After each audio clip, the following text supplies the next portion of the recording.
Where the Bodies Are Buried. Written by Kavanagh. How shallow was a shallow grave? He'd never dug one before. The hole before him, which he'd gouged out of the sandy soil in the heat of the desert, looked deep, but now he'd pushed the man's body into it. Suddenly it looked awfully shallow.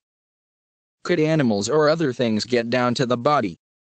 Or maybe that was the point. Just deep enough for cover, but not so deep that it took too long for the flesh to turn to corruption. This was really something TV should have taught him better. He hunched down and drank from his water flask. Dragging the body the 100 feet from the car had been exhausting enough, so he wasn't about to drag it back. Something squawked overhead. It looked real. Not a drone. Maybe a bird. Nothing man-made that would record what he was doing. Then an idea hit. There were bound to be other bodies buried out here. Maybe he should find another grave and dig down a little? Maybe he could find the body of a whacked guy and see how the professionals did it? A little river of sweat ran down his back, reminding him that it was a stupid idea.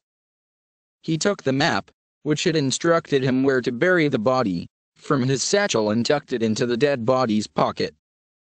They'd written "bury with body, do not burn" on it. It was paper, so would decay quickly enough. Overhead more of the birds were circling. That didn't look too good. He stood up. The desert plain shimmered with heat.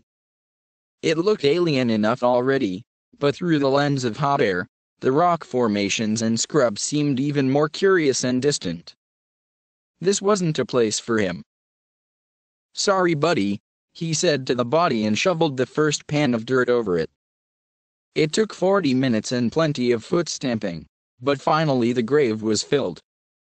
He kicked some topsoil and rocks onto it, hoping to disguise its unnaturally rectangular outline. Maybe he should have dug something with a more organic shape. Too late now. A wind whipped up and then was gone. The desert was an ever-changing place. People didn't belong here, at least not above ground and breathing, unless of course they were gambling. For a moment he considered whether he should say some words over the unmarked grave, but it didn't seem right. And there was nothing he wanted to say. He walked back to the car, drinking from the flask. It was insulated, but the cool water inside had started to turn tepid already. On the passenger seat was a white book, the manual. It was why he was out here in this place. He picked it up and opened it to page 1. Item 1. The body of your predecessor must be disposed of in a location, such that the family and friends of the deceased will not detect it or have reason to detect it. See detachable map for disposal suggestions for your location. There was a box next to the item line. He ticked it and threw the book back onto the seat. It landed title up, Protocols for Seamless Human Interaction. It read in pompous type.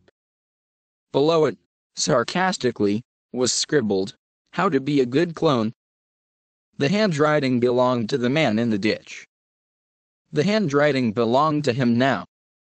He turned the book over and drove off, back to civilization, back to the people who knew him. Ready to continue the life of the buried man.